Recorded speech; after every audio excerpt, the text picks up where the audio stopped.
Aha, success. Hello, everybody, and happy National Siblings Day. And thank you all for coming. It is really an honor and a humbling experience to have you guys join us for this effort and to see some faces that we know. And it's just as much of an honor to know that there are some folks out there that both of us haven't had the chance to meet yet. We want to acknowledge everybody that's here tonight, and especially those of us who are remembering and honoring a brother or sister today on National Siblings Day.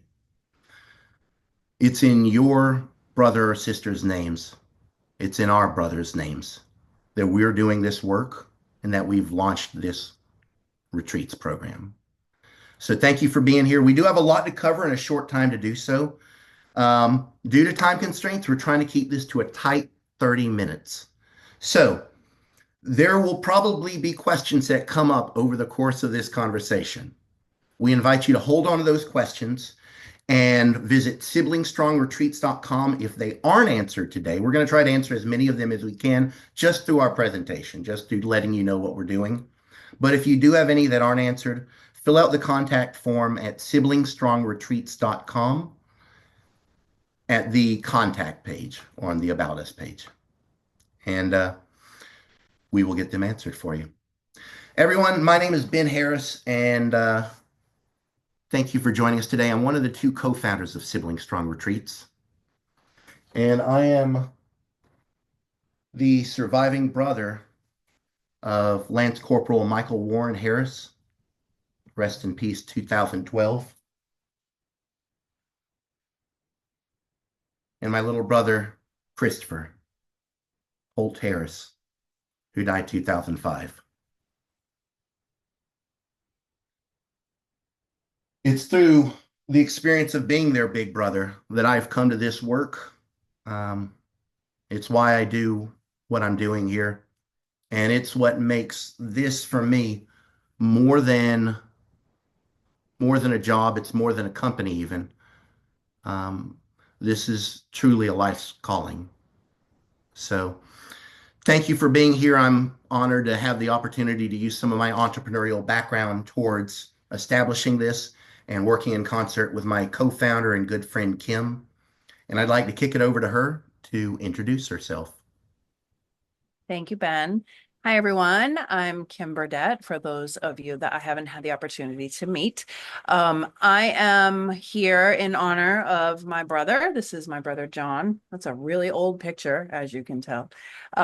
He was a Marine Corps veteran when he died, actually 15 years ago this month, which is amazing to me. But I had the fortunate honor of connecting with Ben, over 10 years ago now, I think, in our quest for both of us seeking peer support around sibling loss. And we've kept in touch all these years, and it is such an honor for us. We are just thrilled to be able to bring this to you all and to kick this off and really create that space for grieving siblings.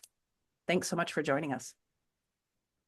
Okay, so first of all, you guys have been wonderful. So many of you have taken part in completing the Grief Retreat Interest Survey that we put out there in March and in April. I wanted to take a moment or two to share some of those results with you guys so you could kind of see what we found from talking to grieving siblings or bereaved siblings just like myself and Kim and many of us here today. So I'm going to share my screen. And hopefully everybody can see this all right. Can I get some thumbs up? If it looks good, beautiful. Love seeing that.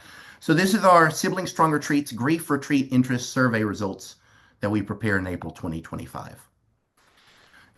Amazingly, we had 80 respondents from 27 states and 2 different countries. Almost 3/4 of our respondents were military-related grievers, and over 1/4 of respondents were civilian grievers. That, to me and Kim, illuminates an area where we can grow our understanding and our base of civilian grievers and our population that we serve. Also, interestingly, almost 80% of our respondents to this survey were 5 or more years out from their losses, as you can see up here. And the largest age range represented was 40 to 49-year-olds, this 41.8% here, followed by 30 to 39-year-olds, just a little bit over a quarter there. We also wanted to know what is the appeal of grief retreats, and 90% cited two things in particular: connecting with others who understand my grief and engaging in creative or outdoor activities. Now, over 50% also said learning coping strategies and private time for reflection. But I loved one respondent's quote the best: I love sibling groups the best. They just get it unlike any other population. Now, the top three preferred activities that that respondents wanted to see in these grief retreats were group discussions and storytelling, outdoor activities, and memorial or ritual activities to honor our lost loved ones. 80% or more, as you can see over here, 81.3, 81.3, and 83.8 for those three activities. We did have above 50% that also liked the idea of yoga, breathwork, or mindfulness, and 65% that supported art or music therapy. Now, the big thing, the common ground across all of these is all these activities facilitate emotional expression and connection.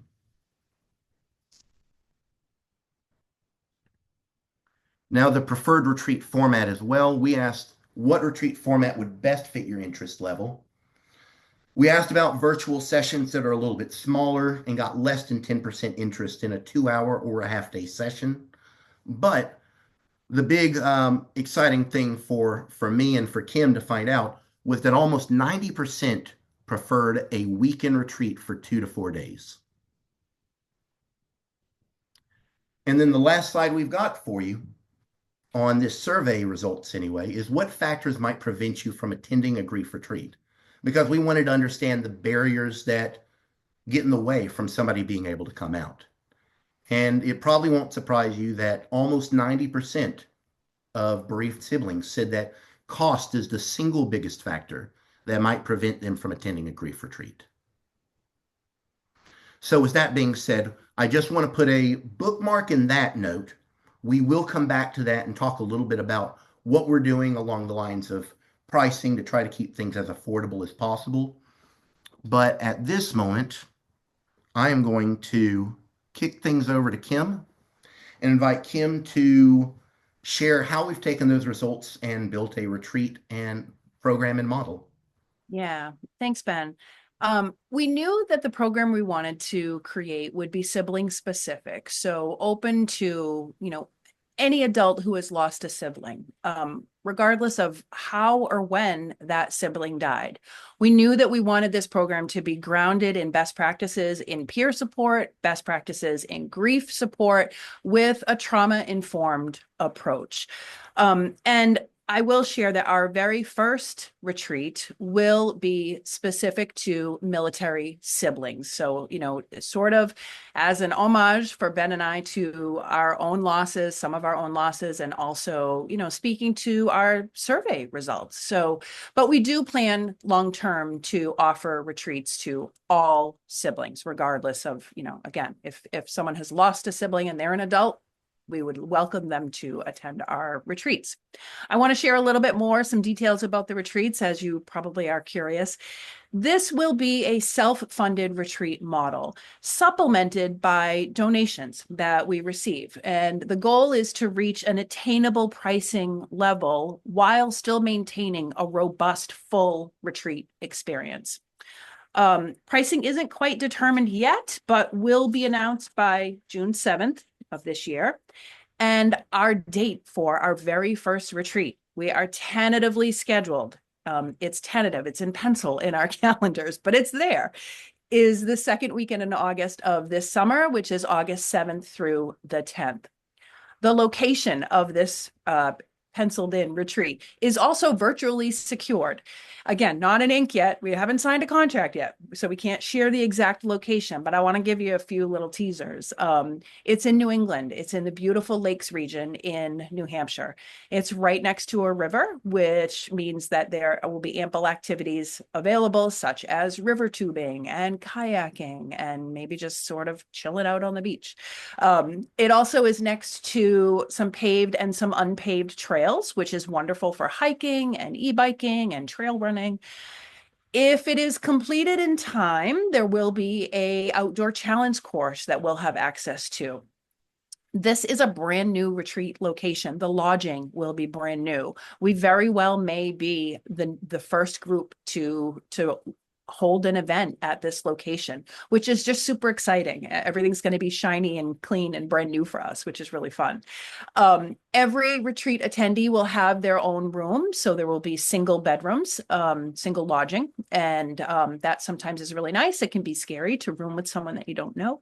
Don't worry, we're going to have lots of opportunity for peer connection anyhow. So, and this location will have some fun things, like a rec room with a pool table and a ping pong table and that kind of stuff.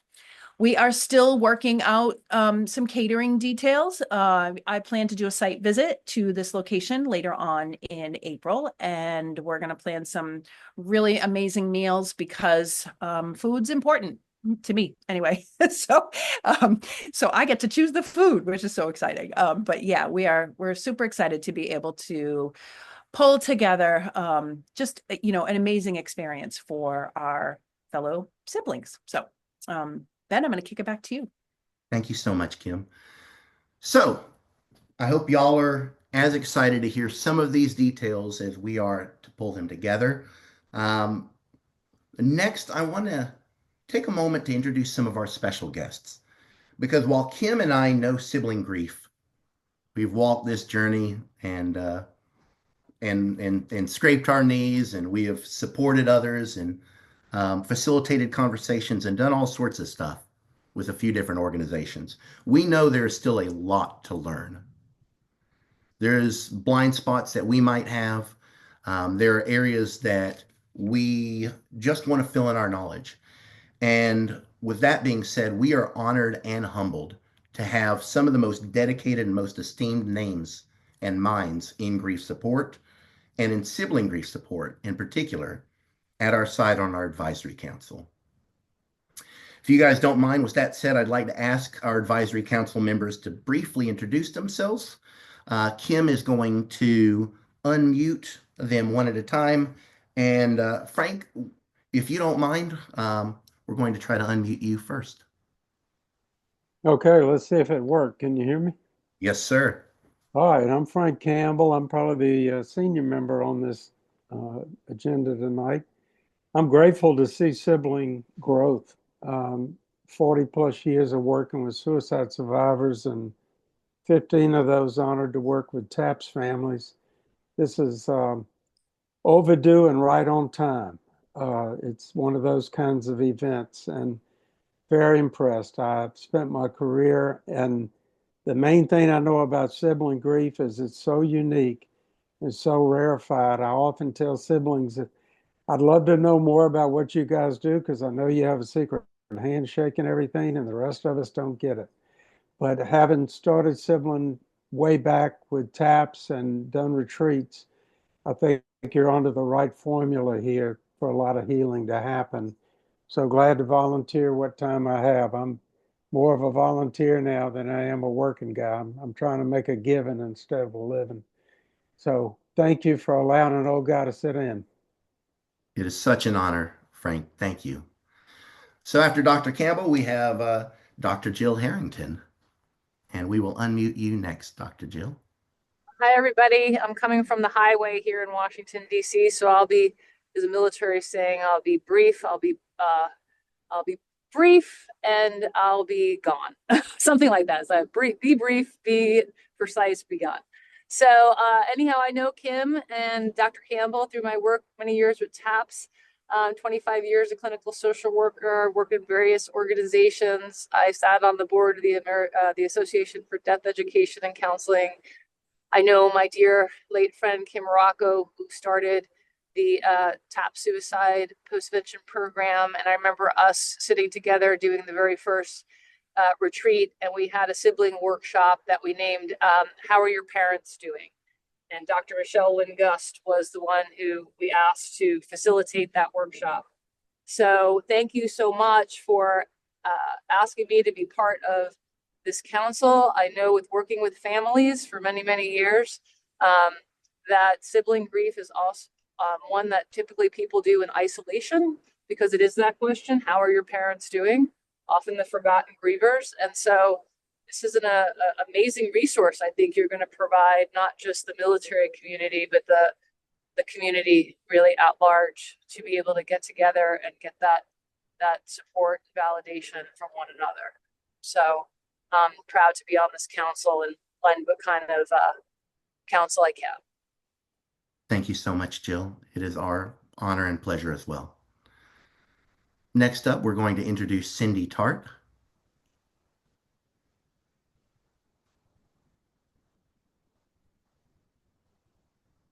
I'm asking. There we go. There we There go. we go.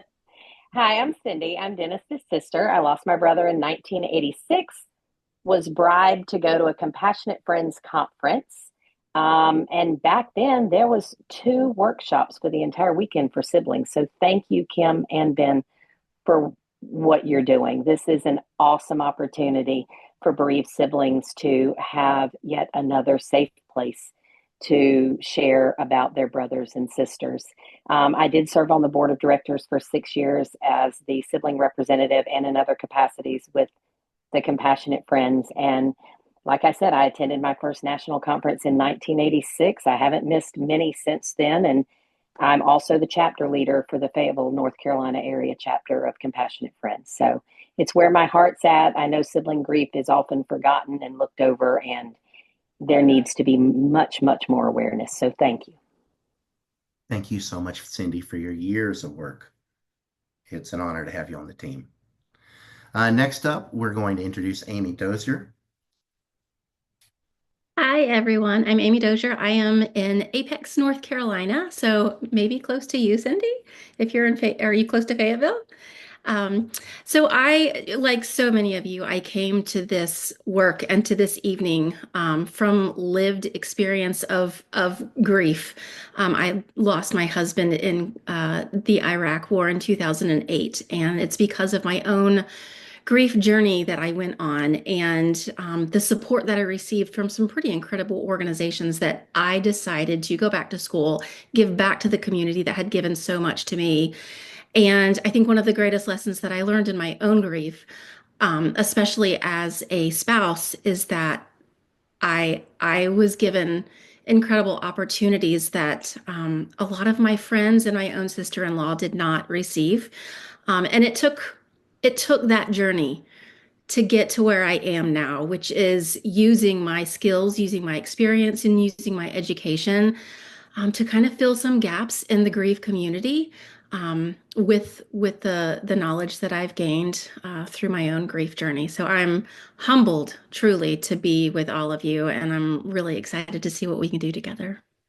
Thank you so much, Amy. Yeah, absolutely. I'm excited as well.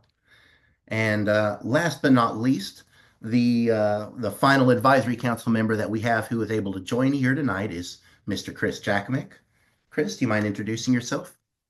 Yeah, absolutely. Thank you for the warm introduction, Ben and Kim. And I am definitely grateful that I've been invited by you two Titans that I met so many years ago in multiple places. But one that comes to mind always is Phoenix, Arizona, and it ties into the logo on there of us as siblings connecting together and rising from the ashes to be this beautiful flame and this beacon of hope and light for our fellow siblings that are out there that are often forgotten in this grief journey.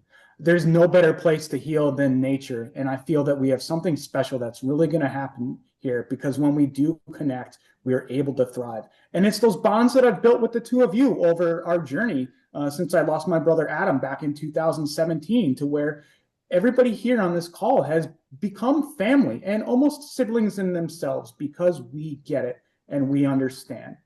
You know, and a little bit about me since our connection. I live out here in the West Coast in Las Vegas, beautiful things, and I get to see everything on there. I spend a lot of my time outdoors. When I'm not cycling, I am involved in martial arts and listening to heavy metal music, and love connecting with others all the time, especially in nature. We connected due to a military loss, and I spent 20 years in the United States Air Force and tend to use the term brother and sister when referring to a lot of my teammates all the time. I'm honored to join you on this journey, and I can't wait to see where this takes others that are out there. Thank you so much, Chris. We're honored to have you. Oh my gosh, we have amassed an incredible cast of just truly superpowers, right? Rock stars in the grief world. And we are so grateful to have them and their guidance as we build this. Gosh, I'm so excited. Anyway, Ben, I bet that lots of people are wondering, what's next? How do people find out about our upcoming plans for the first retreat, when it goes live? What is the best way that people can support us, can support this effort to to stand this up and to bring this program to life? Well, Kim, I'm glad you asked. Don't mind me, I'm a dork. But that being said, there are several ways that we would invite you to stay in touch with us and in touch with what we're doing as we continue to roll out our efforts and our details on exactly what is coming out next.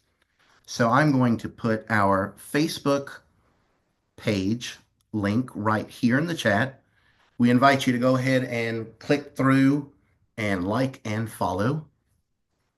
We also have, if you're not on Facebook, or if that's just not your preferred means of staying in touch, have our website link right here. If you scroll down to the very bottom of any of the pages, you'll see an email sign-up form. We invite you to sign up. That is the very best way for us to be able to stay in touch with you and let you know as we roll out some more of these details. Last but not least, we invite you to share this Facebook link and this website link far and wide. Share it with your network. Shout it from the rooftops. I don't know, smoke signals, send up carrier pigeons, whatever works for you. And here's why. As Kim talked about earlier, we are having a self-pay model that is supplemented by fundraising. And we do have a price range that we are looking at right now that would allow us to put on the robust experience that we want to offer. That range is currently looking at $1,800 a person, down to the potential of $1,200 per person. And that is going to be dependent on our fundraising effort success. That will be for the 3-night, 4-day retreat. It would include all the meals. It would include all the activities. It does not include getting there. So you've got to get yourself there. But once you're there, we cover all the transportation around. Now, Kim shared a bit about the first retreat. As we mentioned, we're opening a fundraising effort over the next 2 months.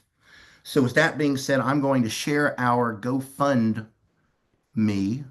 fundraiser link right here as well.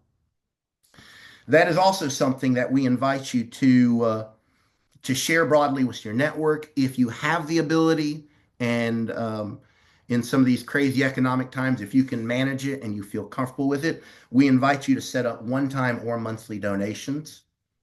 Every dollar that is given will go towards the operational costs of these retreats to make the participant cost as low as possible.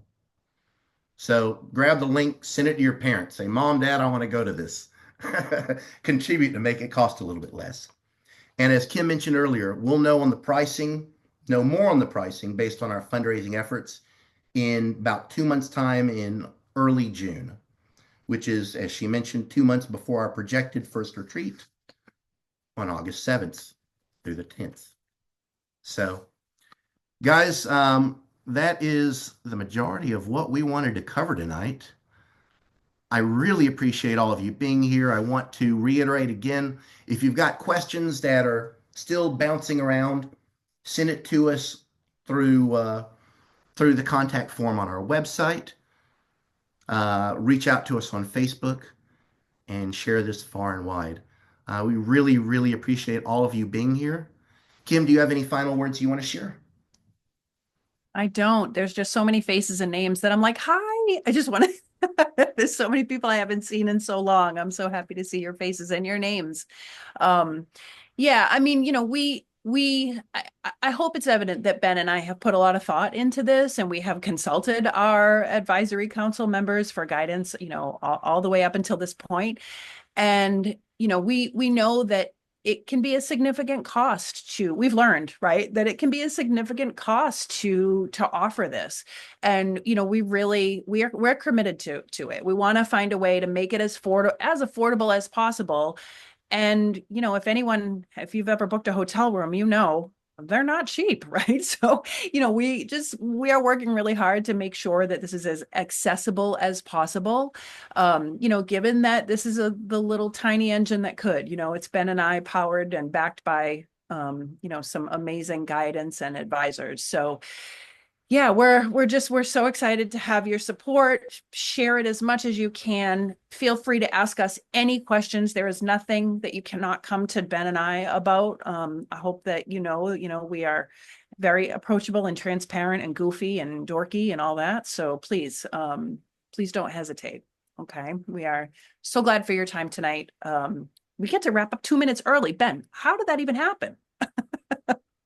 We I'm are so happy. on I'm so track. proud of us. On track, Kim. Kim, can I just say real quickly while everyone's here, it's an honor to work with you. Aw, thank you. It's an honor to work with you too. Ben approached me months ago on this. And I was immediately, I was like, tell me more. What's your idea? I want to know. Because this is where my heart is. I love to plan events. I love to contribute to content. I love to present. I love to be with siblings. And this is just all of my favorite things all wrapped in one. And I'll get to travel a little bit too. But if you were paying attention, not too far, because I'm a New England girl. So this first one is going to be easy for me. But yeah, we're so excited to hopefully grow this to be able to visit all different parts of the country and connect with siblings all around the country. So it is such an honor. Thanks, Ben. Of course. Thank Thank you all you, for Kim. joining us. Thank you, everyone. Thank you to our advisory council members. Thank you to everybody out here who has joined. And if you get the opportunity and you are remembering a brother or sister today, I hope you get a chance to light a candle, pour a drink. I know there are some of us here who are remembering people whose significant days are today, in fact. So know that we see you, we're thinking of you, and we'll talk to you all soon. Much love. Thanks, everyone. Good night. Bye, guys.